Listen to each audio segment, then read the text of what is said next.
Sachas Yevamos Daf Tzadi Gimel contains two sugyas. The first is the sugya of a davar shalai ba'olam, something which doesn't exist in the world yet. The one is going to bring a long list of people who hold that you could be makdish a davar shalai ba'olam, you could be makneh, you could give over possession of something even though it doesn't exist yet. And then the Gemara will get into the sugya of Eid Echad, is a single witness believed to allow a woman in the halachos of Yibam, to allow her as a Yivam Lashok, or to allow her to do Yibam based on his testimony as to what happened to her husband and to her son. So let's begin. The Gemara is discussing the opinion of Rabbi Akiva. The Gemara has brought a bit of a machlokes as to what, we brought two sides as to what Rabbi Akiva holds, whether or not a person could be makna, could give over possession of something when it's going to come, something which doesn't exist in the world yet, but he wants to give over that possession. So the Gemara has gone back and forth as to what he holds. So now the Gemara brings Rav Nachman bar Yitzchak, who brings a long list of people, a Masorah from Rav Huna, going all the way back to Rabbi Akiva, who holds that a person could give over a davar shalai ba'olam. So the Gemara quotes Rav Nachman bar Yitzchak says, Rav Huna learned from Rav, who learned from Yanai, who learned from Bechia, who learned from Rebbe, who learned from Rabbi Meir, who learned from Rabbi Elazar ben Yaakov, who learned from Rabbi Akiva. All of them hold a person could be makna davar shalai ba'olam. Now the Gemara is going to prove each of these one at a time. So Rav Huna, where do you see that he holds a person could give over davar shalai ba'olam? So he says somebody who sells the fruits of a tree to his friend. So Rav Huna says that he can retract this sale. He can go back on it until it grows. Once it grows, he can't go back on it. That means that this sale is chal. The sale is chal because as soon as it grows, even though they never made a sale, they never made a kinyan, then the sale is chal and it counts, and he owns the fruits of the tree, even though the fruits of the tree didn't exist at the time of the sale. Now he could go back on it until they grow, but once they grow, that's because they're not there yet. But once they grow, then they're already his automatically. Now Rav Nachman himself argues on that halacha. He holds that even when the fruits grow, you can't. Even when the fruits grow, you could go back on the sale because the sale didn't count because they didn't exist at the time that the sale was made. And Rav Nachman said the one thing that I do agree is that if the guy then goes ahead and grabs it, then it's his. You don't take it away from him. Now, where do you see that Rav holds a person could be kind of davar shalai ba'olam? So Rav Huna is the one who quotes Rav. He says somebody who says to his friend, the field which I am going to buy, as soon as I buy it, it's a gift to you. As soon as I purchase it, from now, it already belongs to you. So as soon as he buys it, it taka belongs to his friend. Where do you see Rabbi Yanai? So the Gemara quotes Rabbi Yanai and Rabbi Chia together. The Gemara says Rabbi Yanai had a worker, he had an aris, he used to bring him a basket of fruits every Erev Shabbos. One Friday he came late, and it looked like he wasn't going to show up until on Shabbos. The problem is the fruits were meisered. So Rabbi Yanai went and he took some fruits in his house, and he meisered them, he set them aside as meiser on that basket which was going to come soon. The basket didn't exist yet. It hadn't been set aside, hadn't been brought by the worker, didn't even belong to him yet, but he meisered it anyway.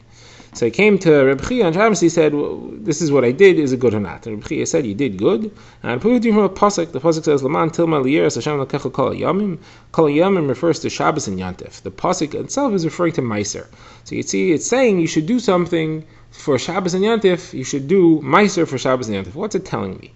If it's telling me that I should take Meiser before Shabbos, I shouldn't do Meiser, or that I could do Meiser on Shabbos and then Yantif in order to enjoy Shabbos and Yantif from a lot of Meiser things, that can't be. The only problem Meisering on Shabbos and Yantif is an Issa D'Rabbanan. I can't have a pasuk telling me that I'm allowed to do an Issa D'Rabbanan to cover Shabbos. It must be telling me what you did. You're allowed to do a davar shalai ba'olam in order to be Mechabed Shabbos.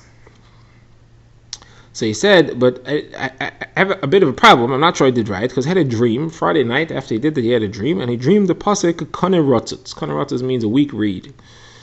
So he said that it sounds like the pasuk is telling me it's referring to a pasuk where the Navi makes fun of Mitzrayim, and he says Hakana harotzutz hazeh al Mitzrayim asher yisamech ish alav uba b'chapei, that you lean on a weak reed and it doesn't hold you up, it cracks. So you thought you did right, but you did wrong, and you're like a weak reed that cracks. So he says, no, that's not what the pasuk was referring to. The pasuk was referring to, your dream was referring to a different pasuk, where it says, Kana ratzitz lo yishbar ufish tekeya lo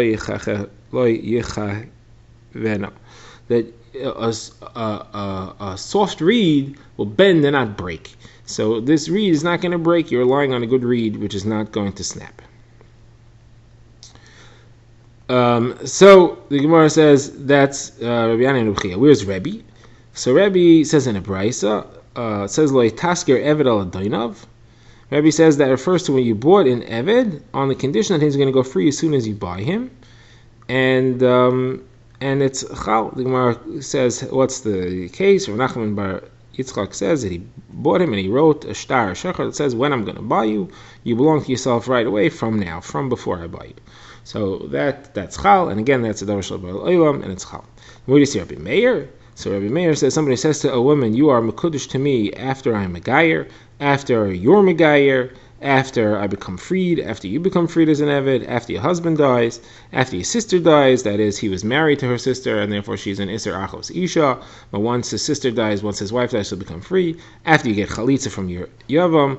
All these cases, is a machlokes if the Kiddushin counts. At the time that he gave the Kiddushin, it was Leibel Eilim, it was Aser, there was no Tfisas Kiddushin at that time.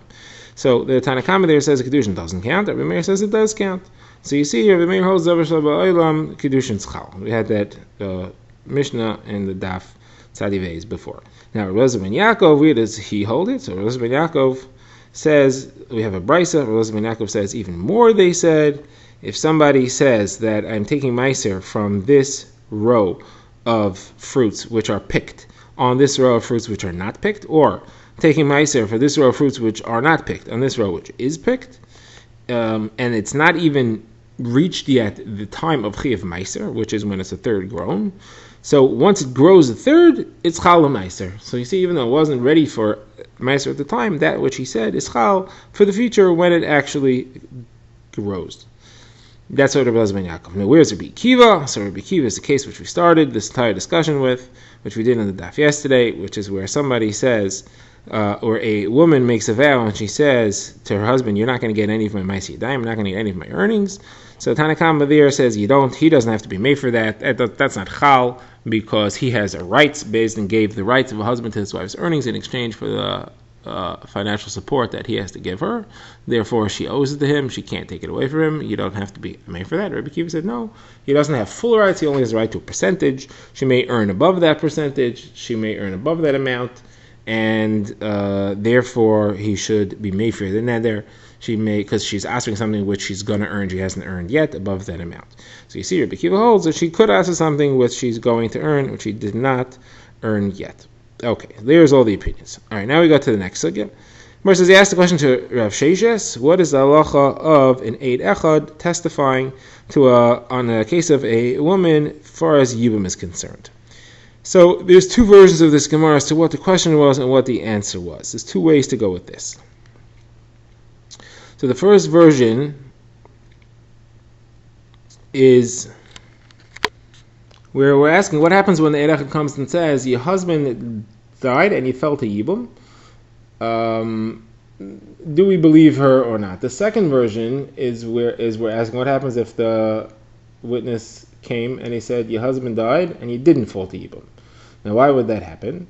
So the husband would die and she would fall to Yibum. That would be if the witness came and said that you had a son, but he was traveling with your husband and he died before your husband, therefore at the time he died there was no kids and he fell to Yibum.